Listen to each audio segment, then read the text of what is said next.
Singing is the lowest form of communication. Maria Callas said to sing is an expression of your being. Edith Piaf said singing was a way of escaping.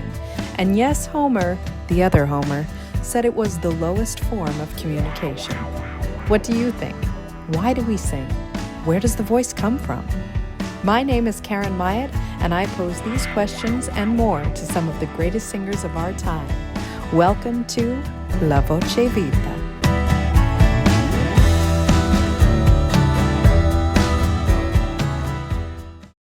I am very excited to introduce today's guest. She is a trailblazer in many rights, a singer, a songwriter, author, actress, activist, and advocate for a long list of important causes.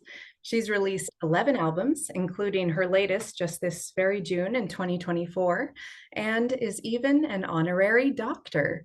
So needless to say, I am so honored to welcome Bif Naked. Thank you. I'm very excited to be here today. It really is exciting to speak to somebody who I think is a Canadian rock icon. But your story did not begin in Canada. So maybe a good place to start is with where you're originally from, what brought you to Canada, and how you got started in music. You know, I'm an adopted kid, and my parents were from America. How they wound up in India is kind of a weird story. My dad was actually a dentist. He was fixing teeth in India, is what he was doing there, but they were there with the United Methodist Church. So they weren't exactly missionaries, but they were there to fix the teeth of the missionaries. It's kind of a long, weird story. And how they discovered my sister was that my mother was volunteering at the ashram that was beside the mission hospital that my dad was fixing teeth at. And she was helping my sister, who was there and failing to thrive as an infant. And they adopted my sister. And the way my father would tell the story is that my parents were pegged as suckers. And they came to learn that there was going to be a baby born to a Canadian teenager in a few months. And they were asked if they were interested in adopting another baby. And so my dad loves to tell the story. And he says, well, if the baby isn't ugly, we will consider it. And so, and then he laughs always. And so that's kind of how it happened. And so they went to, this was in Bareilly, and then they went to New Delhi when I was born and picked me up. And they were basically the couple, the American couple that showed up to get the Canadian baby. And that's how it kind of happened, very informally. So it was a little bit tricky for them to drag me out of the country. And eventually they went back to America and then to Canada in the 70s, where I spent most of my life. Wow, that is quite the beginning. Amazing. So how did you end up going into music? Where did that all start? That was completely accidental. Even though my sisters and I have two sisters, one older, one younger, even though we all had piano lessons like every other lucky kid in our school, I had no desire to go into music whatsoever. I had no singing lessons, as you can tell. And I just had no desire to be a singer. I was in ballet for about 13 or 14 years. And I really thought I would be a ballerina for a long time. But I didn't have the chops, if you will. I didn't really have the least athleticism to become a prima ballerina. I got into jazz, ballet, and then I got into theater when I was in high school. And I wound up applying at the University of Winnipeg, where I went to high school, into the theater program. I really thought I would be a theater major. And I got into musical theater, and purely as a course requirement, but wound up meeting this really cute boy who had a punk rock band, and their singer quit, and they needed a replacement for a show. And of course, I was happy to step in. And what I discovered was that it was an amazing vehicle for my poetry. that would be lyric writing. And it also was an amazing vehicle for my activism, because punk rock and social justice have always gone hand in hand. And it became the calling that I didn't know I was looking for. And I just fell in love. I fell in love with it. I fell in love with the ability that we had to transcend where we were. We were able to travel. We were able to play a show every night. It fulfilled all of my dreams to be on the stage every day. I could choreograph my shows. I could, basically fulfill all of my needs cathartically. And I've never looked back, and I've never returned to my studies. I dropped out of university with every intention of returning, but I still haven't. And I just have been very, very fortunate to keep going. Well, experience is quite the educator, right? So just doing it really is your training. And the amazing thing about punk rock, I think, is just what you're saying. You kind of get to bring all of those mediums together with dance and poetry and activism and artistry. And when you were learning about being a punk rock singer, were there any particular artists that were having a major influence on you? I would definitely say that a lot of my heroes were all dudes, really. And I mean, I can even think of the first tours that we did across Canada. We toured with the Wongs, which was fronted by Chai Pig, who was a singer for SNFU. And so we even came to Montreal and played at Fafun. And I can remember even playing like so many times being able to play all the way across places like Trois-Rivières and Quebec City, and even Halifax and the Marquis, like so many places. And I had to learn how to sing, for example, without monitors. Many of these rooms and these venues, they were not necessarily the most fantastic places to play. And to be able to learn to find my voice in the room, without the benefit of polite guitar players who would play as loud as they possibly could on stage, with no regard for the vocalist, instead of me being off stage, I'm a kind of a quiet girl. So it was not in my nature at 21 years of age to ask them to turn down. So I had to learn on my feet how to hear myself without having my fists in my ears. And so I find that benefits me to this day. When we're playing a large venue where there's lots of feedback, or where there's an echo chamber in the, if you're playing a hockey arena or something like that, you still take those early lessons and you still make them work to your benefit. Yeah, without hurting yourself, I imagine. Did you ever have any vocal struggles with that? Definitely, especially in my first and second bands. I was in Gorilla for a long time, and then I was in a thrash band in Vancouver called Chrome Dog. And, there was a lot of tomfoolery with young bands in the early years. And, I learned quickly that I couldn't drink alcohol. Or I would lose my judgment. I wouldn't pace myself. I would be laughing loud, ha ha ha, telling lots of jokes, and I would lose my voice ultimately every time. And so I learned very quickly that I couldn't participate in some of those shenanigans that my bandmates could. And that was just how it went. If you were going to be a vocalist, you had to really protect your instrument, and it was different. The guitar player could do whatever they want. Even the drummer could half the time, but as a vocalist, you just could not take those risks, or you could not play 8 days in a row. Right. You gotta be disciplined. You just reminded me, did I read somewhere that you were a stand-up comedian for a little while, or started out there? Is that right? I wanted to be so badly. I really did.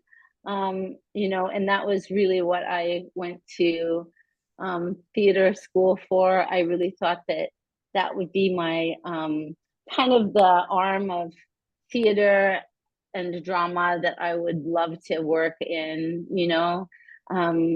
making people laugh and being funny. That was really what I found the most joy in. And I still do, and I still can utilize a lot of that on stage. There's a lot of humor in your spoken word album. I think in the intro you mentioned something about like, God forbid you try to be funny, you know? I honestly, that was recorded in 1996.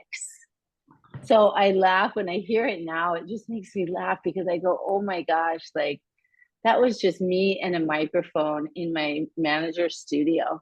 And, you know, I think that my mother and I were the only people in the world that thought it was funny. And my friend B, and like, that's it. And I just think, oh my gosh, like I was so fortunate to be just given free reign to just record this spoken word record. And it wasn't, I mean, in its infancy and in its naivete and innocence, it really was, you know, it was kind of political in its own small ways, where I criticize, you know, the Canada's incarceration system, and I criticize so many different things. I criticize, you know, the Poverty Act. I criticize so many different things about the government. And now, of course, we have social media and we have all these other, you know, ways, these other platforms. But at the time in the late 90s, there just was no other way to be critical. So it makes me, you know, it makes me laugh now when I hear it. Spoken word. Have you heard? What's it all mean? What does it really mean? What is it? What exactly is it? Is it poetry? Is it prose? What is it? Rants and raves? Some people want you to be political, and they want you to be pissed off. They don't want you to try and be honest. God forbid you try to be funny.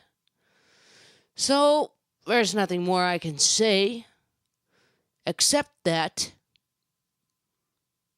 right now, wherever you are listening to this, I can guarantee you I'm probably somewhere else.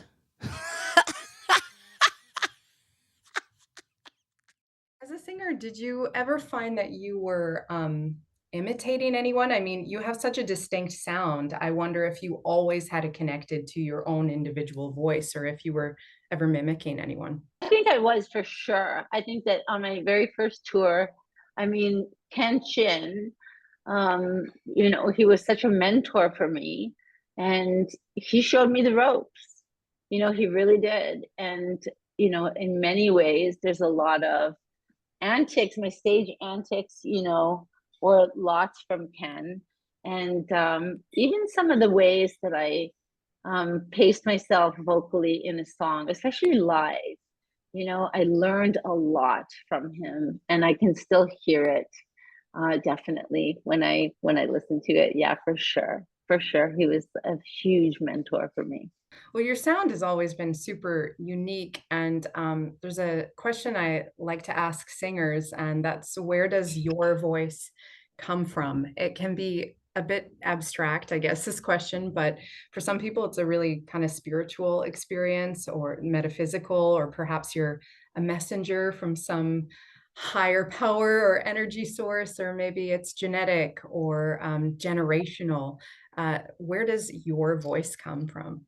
Oh gosh, you know, I don't know. I sometimes think it's from those secret feelings. I always say it's secret, sacred feelings that you don't necessarily share. You know, you can be braver in lyrics and on stage.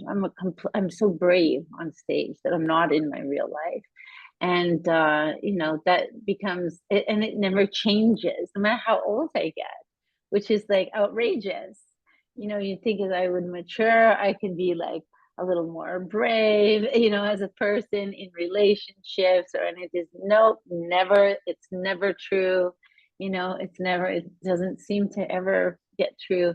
And it's really, you know, this very, sometimes it's just this very small, truthful, very truthful voice that says all the things very bravely, that maybe the real me doesn't say.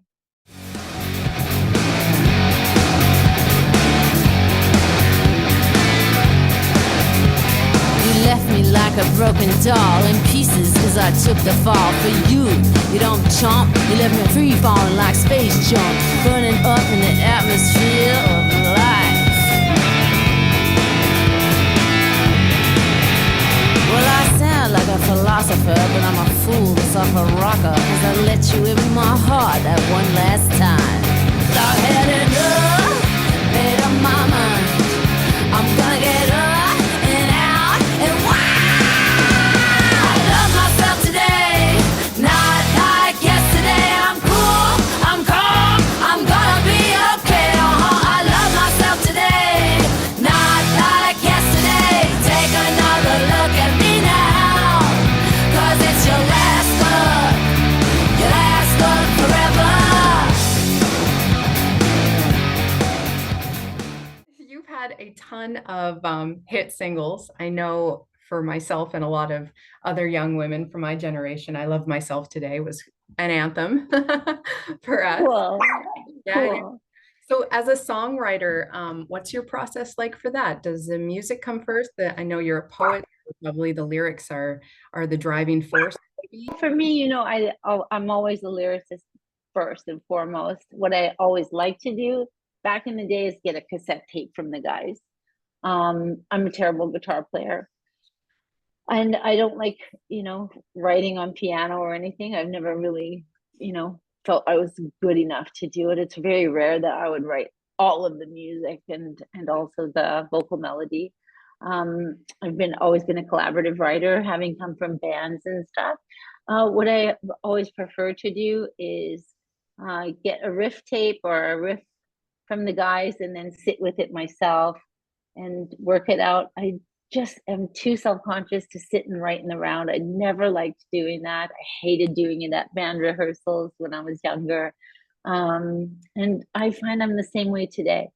I'm not getting handed cassette tapes anymore with their riffs on it. Now, of course, I get the MP3. I used to get handed the CD. I still remember getting Tango Shoes, the riff on a CD. And, you know, in the case of songs like Spaceman, for example, I, you know, was shut in the room with Peter and he would just strum the chords. You know, we wrote it on acoustic guitar and vocal, and that's the same is true for I Love Myself Today. And that was a very serious situation with Desmond Child. I mean, the pressure was unbearable for me. I'm very self-conscious, and to sit there with Desmond and, you know, to feel like we have to write this, you know, today. It was like, you know, I have to write it with him today. But it was so easy. You know, he's such a fun and warm, wonderful person. It was just easy to do. And, you know, there's certain writers that you can sit with and work with in that way, and it just comes so easily. Nothing is forced. So I always like to hear the music first and to kind of hum it out. Sometimes I have words in mind, and sometimes I don't, and it just kind of comes. But I love collaborating, and I love to just, you know, hear something that I haven't heard before. I love things that are discordant. I love minor chords, and I love sad sounds. Yeah. If I could just write sad songs all day long, I would. I'd love to ask you about The Promise. I know that album was written and I think recorded during your cancer treatment. And Yeah, you could talk a bit about the creative process with that project. it was tricky. I did the whole thing with Jason Darr, who is a very, very technical writer and producer. He is very meticulous and very technical. And writing with Jason is very different than anyone else that I've ever worked with before. And I have another record that I wrote with him that may or may not be coming out very soon that I can't wait for everyone to hear. That's a completely, it's a complete departure from everything else, which is also how I feel about The Promise. Because sonically, The Promise is very different from everything else. It's a very technical record because Jason is like he has dog hearing. It's just a very different thing. And for me to sing, my vocals are very different. I found that chemotherapy affected my vocals a lot, and to sing songs like "Sick" would take a lot out of me. My thyroid was all messed up, and my vocal cords were really messed up during the recording process. So there were a lot of physiological problems I had with each recording session. And we would do a song, and we would do, multiple takes, and then literally I would not return to the studio for days at a time. So even though the record somehow came out in my memory, it seemed like we recorded it quickly. The whole process seemed to take a long time to do the vocals.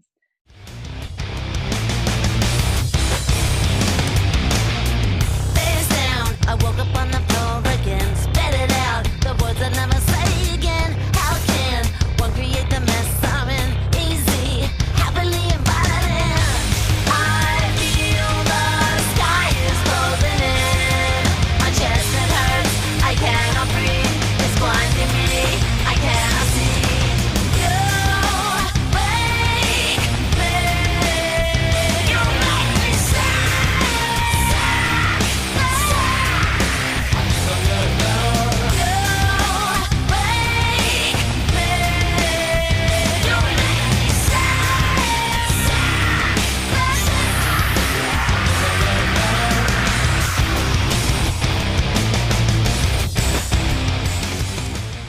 How have you found that you've evolved as a songwriter and a vocalist? I can only hope that I have improved. I mean, I think that's what everyone hopes that they do. And I have to say, with a song like Jim, I mean, when Doug first came to me with that idea of that song, it was just, to me, it was just like, I always picture France. I do, because there's this, just the opening bars, they just made my heart pound. And I just imagine being like at Pont de Neuf. I just imagine being at Pont de Neuf at night. It was just like so clear to me. It just made my chest heave, and it was just like so dark. And I had not heard anything like that from him either. And we've known each other for so long. And it was just dramatic. And I thought, this is really dramatic. And I wanted it to be dramatic. And to have the opening line just be like, you never loved me. Like, it was just like so dramatic. And we often, now we open the show, lately we opened the show with this. And it's, and I think I'm old enough now to be absolutely dramatic. Like, it's like Totally. something like, something like very Diamant de Galas about it. They're like just really dramatic, and I want to wear a gown and just like the witch in Snow White. I don't know. And I think that now more than ever, it's enjoyable, and I enjoy it. And it's not that I didn't enjoy it before, but I'm enjoying it just immensely now. You never loved me, Jim. You made a fool of me again and again. You never told the truth when I believed in you again and again. You tried to take control, unworthy of my love and money. Criticize and tell me how I feel. Tell me I don't measure up. Telling me I overreach. I'm begging you to leave. I'm begging you to leave. Fill me with rage. Fill my head with your lies. You never loved me, Jim. You made a fool of me again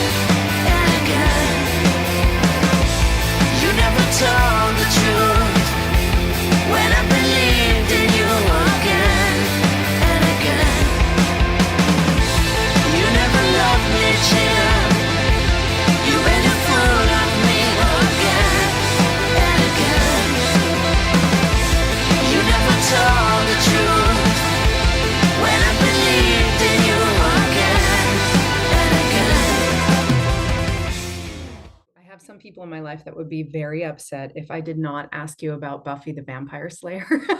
I understand.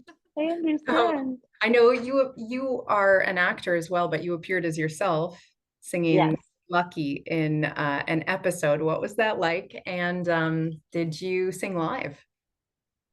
No, we didn't sing live. They wanted us to sing to the track.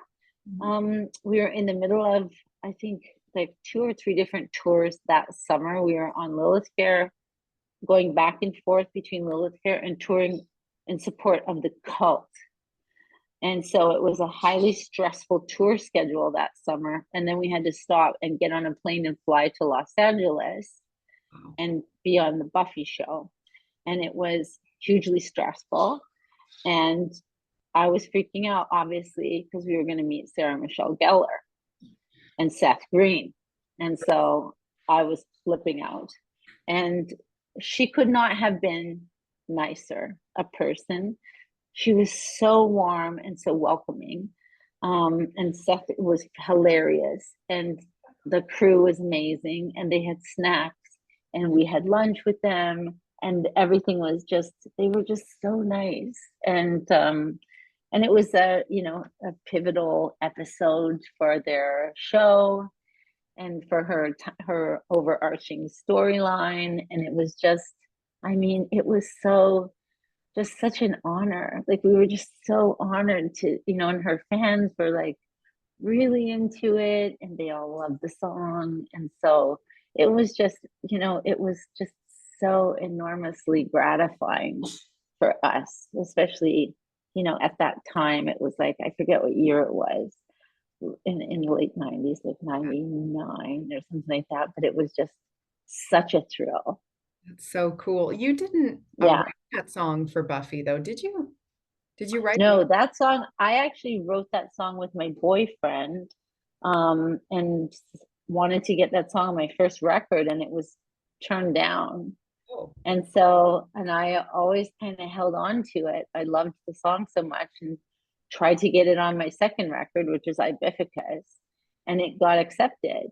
And so, the song had legs. And so we still perform it. We still perform it almost every show. I know we are the lucky ones. I know we are the lucky ones. I know we are the lucky ones there.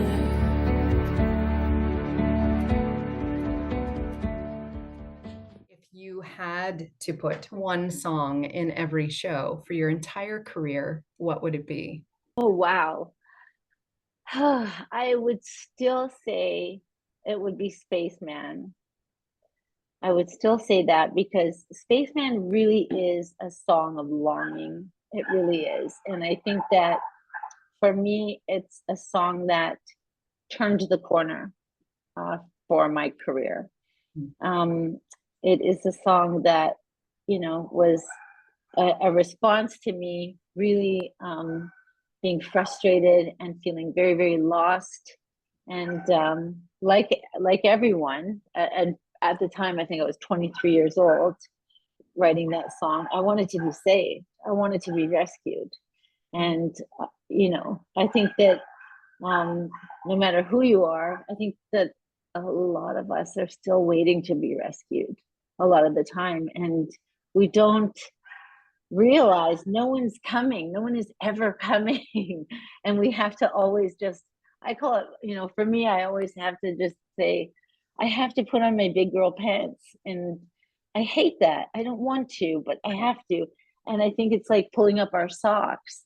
And Spaceman really does still resonate with me, where it's like, man, come rescue me. Like, oh, like, really? Do I really have to be dragged through this mud? Do I really have to? Yeah, yes, you do.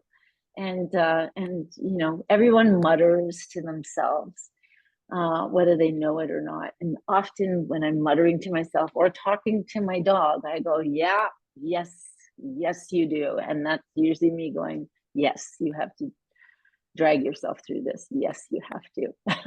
And that's Spaceman. Yes.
Some advice that you'd like to share with new singers, maybe specifically in punk rock, young or older or professional or amateur, a piece of advice as an artist? Never give up. Never stop. Never quit. Never give up. Keep going. Coming from you, that goes a really long way. Thank you so much, Bif Naked. I'm sure everyone listening will have gotten so much out of what you had to share with us today, and I really appreciate you taking the time. Oh, I appreciate it so much. It's been lovely talking to you. And thank you for joining us for this interview with Bif Naked. To learn more about Bif, visit bifnaked.com. And to hear more, follow the link in the description below to the Spotify playlist inspired by today's episode. If you enjoyed La Voce Vita, please share it and subscribe to the Karen Myatt YouTube channel or visit karenmyatt.ca for more news and information. Follow us on social media and click the bell to be notified when we release a new episode. Finally, we want to hear from you. If you have a question, a suggestion, a request, or music to share, feel free to send us a note in the comments below or at karenmyatt.ca/message. Until next time, I'm Karen Myatt, and thanks for listening to La Voce Vita.